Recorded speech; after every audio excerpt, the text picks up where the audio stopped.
I was deported in 2010. I had a borrowed laptop. I own my own apartments outright, cash. I bought them. I love being here. Every time I go to another city, after 2 weeks, I'm like, God damn, I gotta get back to Medellin. In this video, Andrew Macias shares his insane journey from being unexpectedly deported to building a financially free life in Medellin, Colombia. We talk about immigration, safety, cost of living, corruption, and how Medellin gave him opportunities that perhaps the United States could never have. If you're dreaming about retiring or building a digital business abroad, especially in Latin America, this story is gonna hit hard. Today we have an awesome guest here in this really cool location. He's gonna tell you his story. We're gonna see what types of things he's doing here and why he's still here, all right? Okay, well, my name is Andrew. I also have a YouTube channel. I was born in Bogota, Colombia. I didn't live there as a child. I immigrated with my parents to the United States, and then I came back to Medellin, or I was brought back to Medellin in 2010. I've been living in Medellin since then. Meeting someone that has been here for so long, I mean, there's obviously some really strong reasons, some big reasons for being here. So let's talk about maybe the pros and cons of living. You live in Poblado, is that right? Right. So we are in Poblado right now, in the Parque Poblado. Could you give us maybe 3 pros and 3 cons of living here to start off with?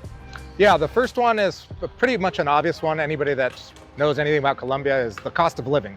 Compared to the United States, if you're making dollars, the cost of living here is pretty damn cheap, even though it has gone up in recent years because of more tourism, inflation, properties, construction has gone down, so property value has gone up, demand has gone up, so all this stuff has inflated a little bit. It's still way cheaper than anywhere I grew up in Southern California. Yeah, you're definitely from one of the highest cost areas in the entire country. The 3 cons, I would think, number 1 would have to be safety. I come from Southern California. I grew up in the suburbs of Southern California because I was fortunate enough to have parents that were also entrepreneurs. They did pretty well, and we were able to move from a low-income neighborhood in like northern Orange County to southern Orange County suburbs, where literally you could leave. To this day, my parents just recently moved from there, Rancho Santa Margarita, Mission Viejo area, where you could leave your car unlocked with the keys in the car, and the likelihood of it being stolen is very, very, very low. You could leave your door open to your house. The probability of someone breaking in and robbing it is very, very, very low, slim to none. Whereas here in Colombia, I live in El Poblado. I've been fortunate, again, enough to have a business that allows me to live in a high-end neighborhood here that's supposed to be the safest neighborhood in the whole city, the Beverly Hills of the city, yet it doesn't compare to safety of a nice neighborhood in the United States, where you can get pickpocketed, you can get held up at gunpoint. I've never had that happen in my life. I've been here 14 years. I've never been pickpocketed. I've never been held up, knock on wood, but but it has happened to people. It can happen to people. I'm aware of it. So I'm always like on my toes. You've traveled a lot, so you know how that is whenever you're in public with your phone or whatever. You got to know where you could do stuff, right? So I think safety is one of the biggest cons. The third pro I would have to say is, it's an obvious one. It's the weather. It's the weather here is like this every single day. Even when there are seasons, sometimes you'll have a little bit more rain or less rain, a little bit drier, a little bit more humid. But no matter what, you can always go outside. It's lush green all of the time. And you can do outdoor activities. I love to play basketball. I like nature. I love to go swimming at the local, Olympic pools, stuff like that. That in the United States, it depends on the season. You might not be able to do that all the time. Yeah, right. You have to pretty much change. I mean, maybe where you're from in SoCal, you can do a bit more constant. But yeah, Minnesota, where I'm from, it's definitely this season, this sport, this season, this sport, this season, this sport. Always exactly. I'd like to say thank you so much for watching my videos, and if you want to show support for my channel, please hit that like and subscribe like always. And if you want to go above and beyond, you can buy me a coffee, you can support me on Patreon, and you can also join my channel as a member. That goes to me and really helps me provide all the things that I need in order to make these high quality videos for you guys here in Latin America. Let's get back to the video. So you mentioned being here as an entrepreneur. Can you talk a bit more about how you are an entrepreneur here and how maybe living here has given you different opportunities that probably wouldn't have been presented to you if you weren't here in Medellin, or even if you were in the US, for example? it's funny how the world works and how life is. I was deported in 2010 and I had a borrowed laptop. I had my dad's old laptop that they sent to me. So I started working and I started trying to find freelance work for search engine optimization and developing websites on WordPress back in 2010. So this was when it was kind of still in its infancy. I found a couple of clients online through Craigslist, through just reaching out cold. I did it every single day until I got a couple of clients that paid me like 200 or 300 bucks a month to do their websites and stuff. So I started as a freelancer. I taught English here. I became an English teacher, but I was always doing this freelance work on the side to make dollars. One thing led to another where I started getting bigger and bigger clients, where I had the opportunity to hire some people that were locals here that spoke English, helped me handle these bigger clients. And then before the pandemic, we had a team of about 10 people and we had an office here in Barrio Manila. We shut it down after the pandemic, scaled down, and everyone works from home now. But yeah, we do digital marketing. And the great thing about owning a company here that caters to clients in the United States is that you get to take advantage, and that's a loose word, you get to benefit from the low cost of labor compared to the United States. For me to have a team of, let's say, 8 people in the United States that were content creators, programmers, assistants, etc., would cost you a pretty penny for, American wages, even in the cheapest of the cities. Here you can have really well-educated people that speak English fluently, probably with an accent. I have a couple of friends that are native here that have never even left Colombia that speak almost as if they were native English speakers to that level. So you could definitely benefit from that. Your overhead's lower and you get to charge in dollars, so you get to keep more in your pocket. Besides this type of entrepreneurial experience that you had here, we met on YouTube, right? So you do content for YouTube, but you also have a different type of product that you are working on or that you've already produced right now, right? Yeah, so I went into content creation on YouTube with the sole purpose of promoting the city and helping people that want to relocate to Colombia, or to Medellin specifically, do that. And we call that the Medellín Master Class. It's an online course that teaches you everything you need to know about moving to Medellin, from the visas to what happens when you become a tax resident, how to purchase a property. I've done it a few times here, so I know the process in and out. Some of the modules are done with real estate attorneys, tax attorneys, visa lawyer, etc. Health insurance, how to navigate that here, etc. So it's pretty much a complete course. On top of that, we've got a community of the people that actually move down here where we help each other. Well, that's a really good resource because, as we've talked about before and in the video that we made for your channel, Medellin's a very complicated beast. Yeah, it is. It's a huge area. There's so many things to know about it, and everyone has a different thing to benefit from. It's not only for one type of person. It's for many different types, and I'm sure your course gives all of that and more. So that's a great resource. What's the name of it again? The Medellín Master Class, MedellínMasterClass.com. And they'll find it on the website and as well on your on my YouTube channel as well. And the name of your YouTube channel is? Medellín Buzz, B-U-Z-Z.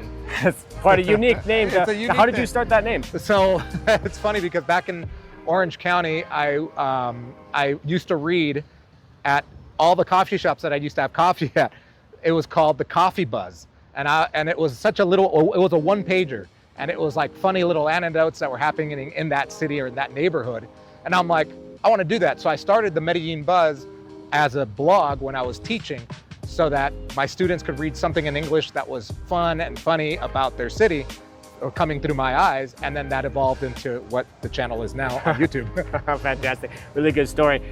Besides all of this, opportunities, these opportunities came about because you're here, and you don't really. It's hard for us, I think, living in the U.S. or only growing up in the U.S. to think that there's more opportunities outside sometimes than inside. And you just mentioned those that you're benefiting from now, which is fantastic. I congratulate you for that. But also, you're living a lifestyle from these types of jobs that probably would not be even possible in the U.S. Is that right? Yeah, like if I lived back in Huntington Beach or Newport Beach where I used to live, I would still probably have a small, tiny apartment away from the ocean. I would have probably moved because I'm about to have a kid now, so I have a family. So raising a family in Southern California if you know anything about real estate prices there, you know it's definitely very pricey. I would be working for a mortgage. I would be working for a car payment. I would be working to pay off credit card debt, just like many people do. Maybe you watching it, you're probably going to do that. Here, I've got zero of that. I own my own apartments outright, cash. I bought them. I own my own car. Everything that I have, it's one of the things that I think most of Latin American countries have over on the United States, is that even though they're poorer countries, everything that those people have, they own.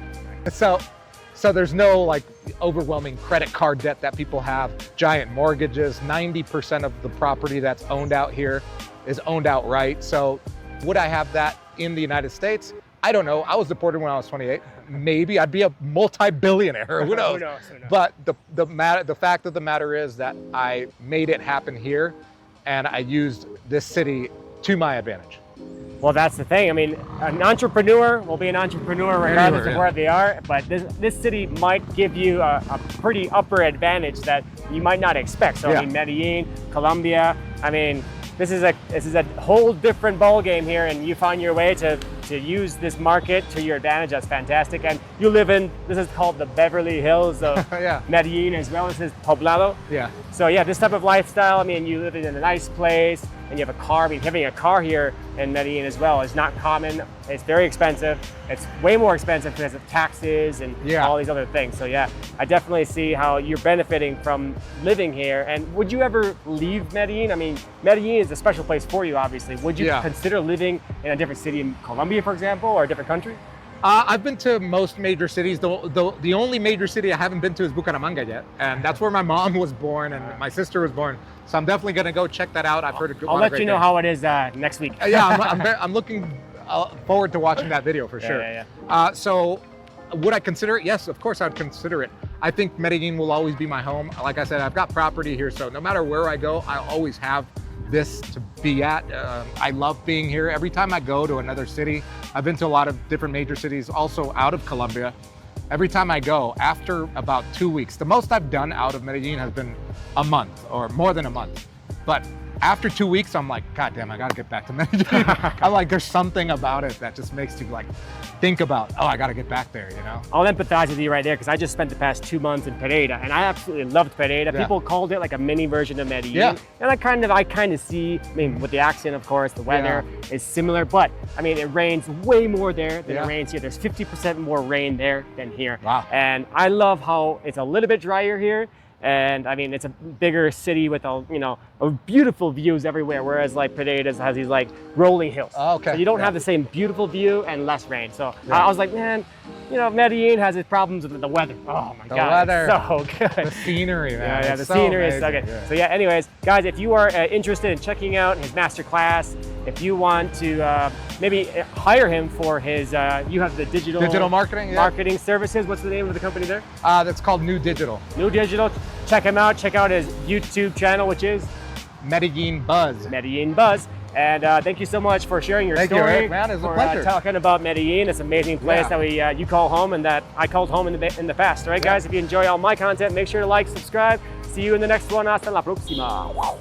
If Andrew's story inspired you and you want help planning your move specifically to Medellin, check out his masterclass. And if you're thinking about other parts of Latin America, reach out to me for a one-on-one consultation. With over a decade experience living in Latin America, besides my 2.5 years on this channel promoting it, I can definitely help you find the right fit for your goals.